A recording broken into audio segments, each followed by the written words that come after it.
So how do you do free writing? The first rule of writing practice is keep your hand moving.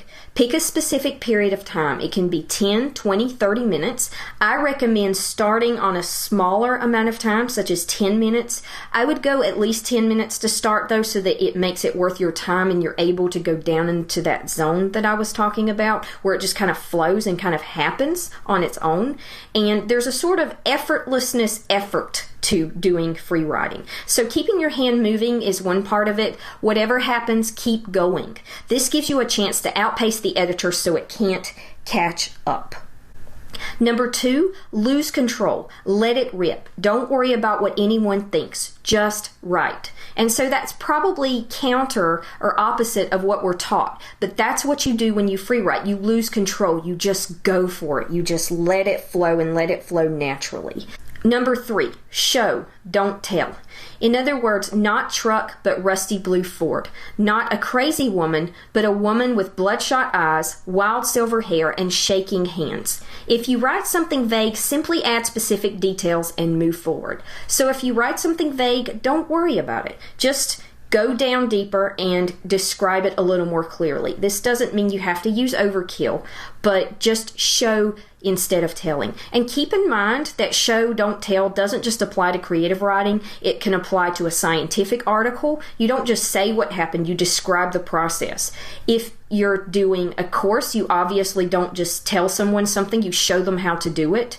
And if you're doing any other kind of writing, this same rule applies in all of those situations. So consider this a rule, a base for all other kinds of writing. And show, don't tell is one example of that. Number 4, don't think. Stick with your first thoughts, not second thoughts or thoughts on thoughts. Stay with the first flash. It's our truth and has the most energy. And so that's another one that's counterintuitive, but it gives you a chance to get into that place where the most truthful things lie. If you've ever had that sort of quiet voice in the back of your head and then there's another one that's screaming at you, hopefully those are not audible, but basically those two different voices in your mind are different. They're coming from different places. The quiet one on the inside of you is the one that has that energy. For example, if you're taking a quiz and it's multiple choice and you don't know what the correct answer is and you have this very quiet little instinct, that's the first flash. That's the one that's usually correct. And that's the same place you're contacting when you free write. So don't think, you just let things flow out of your unconscious mind. You kind of get in the zone, so to speak. Number 5, don't worry about spelling, punctuation, and grammar. There is a time to do that later, but at this point, those don't matter. So if you misspell a word, just keep going. Don't worry about marking it out or anything like that. There is a time to step back and judge and look at your writing, but free writing is not that time. So let the perfectionist go. Just throw him or her out and keep going. It's okay to make mistakes, and I'll give you permission to make those mistakes. It can be messy, it can be full of mistakes. That is fine, but keep going. Number 6, you are free to write the worst junk in the world. At this point, you want to get ideas out, so don't judge or worry about what comes out. Just let it come, like I said before. Number 7, go for the jugular. If something scary comes up, dive into it, or you'll spend all your life dancing around what has all the energy. So go for the jugular. Go for the scary stuff, even if it's the thing that you're dancing around and not wanting to talk about. Hemingway says, write hard and clear about what hurts. It has all the power. It may make you cry or laugh, but it won't kill you. And so it has all the power. So is there a time to stand back and evaluate your writing? Absolutely. But free writing is not that time. If you follow the rules of writing practice, it will give you food for all other kinds of writing. And so now you do it. Now it's your turn to do it. Pick a topic, a question, or a prompt. Start with 10 minutes. That's a good baseline amount of time to start with. It gives you enough time to get into the zone, but it's not so much time that it's overwhelming for your first attempt.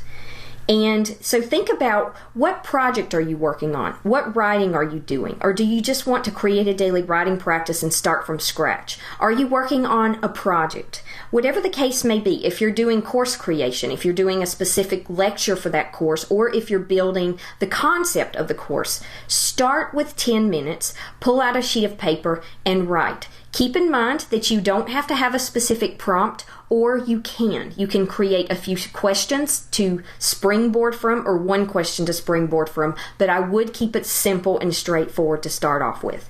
If you get stuck, just write, "I don't know what to write," over and over until something else comes to you. This keeps your ideas flowing. Now, that may sound strange, but writing "I don't know what to write" actually keeps that flow going so that you don't get stopped and stuck and frozen. And so once you write that 2 or 3 times, hopefully another idea comes to you, and then you can just go back into that zone and keep the process going. But that keeps the ideas flowing, and that's the idea. Consider doing free writing as a daily practice to build general writing skills and generate material. Now, I can't express how amazing free writing is for helping you to build material and to have a daily writing practice. If you want to become better at writing, doing research, looking at books, practicing exercises, and keep in mind that you can do free writing when you're practicing exercises, and following techniques from books, those are all great ideas. But free writing is a great way to just get material for your writing, to be able to have daily practice, and things will come out that you don't expect. That might create a story, a creative nonfiction piece, a blog post, a conversation with someone, a new course idea that you didn't even plan. That's the wonderful thing about that creative unconscious mind that you're contacting. And so it's a great way to build writing skills. The more you do it, the better you get. As you gain more experience, increase your time. So, for example, if you start with 10 minutes a day for a week or two, then go to 20 if you can afford that time, and then maybe go to 30. I know people that will free write for an hour or an hour and a half. That is pretty long, but there are people that do that. So it just depends on where you're at, what you need to do. Play with it and see what works for you. But keep in mind that free writing is like playing a sport or playing a musical instrument. Most of us have done that at some point. When you start off, for example, jogging, you suck. I mean, it sounds kind of harsh, but none of us are really good at something when we start off unless we're a prodigy. And I suck at things when I first start out at them too. But we learn. It's like tying our shoes or walking or bathing ourselves or feeding ourselves. Most able-bodied adults had to start off not knowing how to do those things, and we know how to do those things now. That's very obvious. So any other skill can be learned in the same way. You start off breathless, and it's awkward, and it's weird, and then the more you do it, the more it becomes ingrained habit. And so that's exactly what writing is. A lot of people have this misconception that writing is this kind of magical thing that you pull out of the sky, or you're inspired by God or the powers that be, or you have this powerful innate talent. But writing is a skill that you can learn just like any other thing. And so free writing is a great way to be able to start doing that. And if you're intimidated by the course creation process, this is also a great way to help you get going on ideas, on your course concepts, and on your course plans. And in future lectures, we will talk more about how to use some of these techniques to help you get ideas for your course, to help you organize them, and to help you to plan your course concept overall to make sure that it's going to benefit yourself, but also your students, which is really important. And so an example of free writing.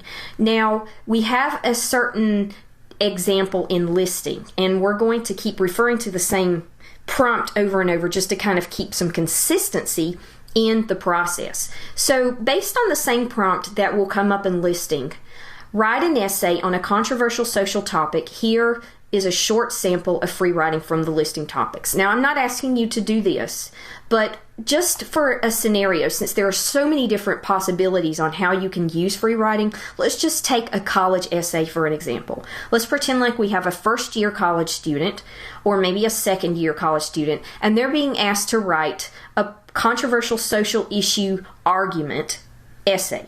And so here's a short sample of what they might sit down and first free write. They're writing what they know, they're just considering potential topics, and maybe they have an idea of a topic, and so this is where they begin. Here's a short excerpt of the free writing. I won't go through all of this, but maybe they've done some basic research and they're interested in writing a paper on cutting carbon emissions and fossil fuels internationally and how international cooperation can help promote a cleaner environment. And so I'll just let you read this passage. I won't read it to you. And then you can pause the computer if needed, and then we can move on. Okay, so that's just a passage, an excerpt. It would be a lot longer than that, even writing for 10 minutes. For 10 minutes, you should be able to get a good page, maybe a page and a half.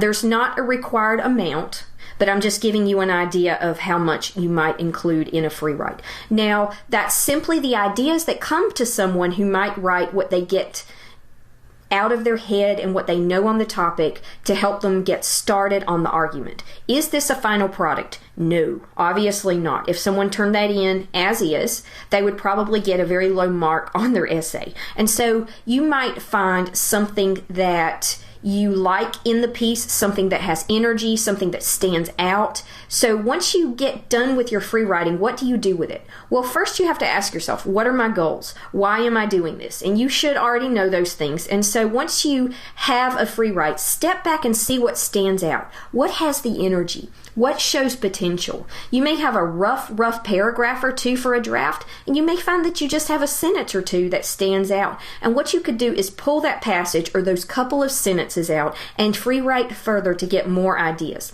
That will help lead to more ideas for any kind of writing piece. It will help you get more ideas on a course concept. It will help you get more ideas for a blog, a scientific paper, a college essay, a novel. So once you step back, look at what you have, see what stands out, pull that out, and either use that to continue free writing or to start springboarding into your actual project.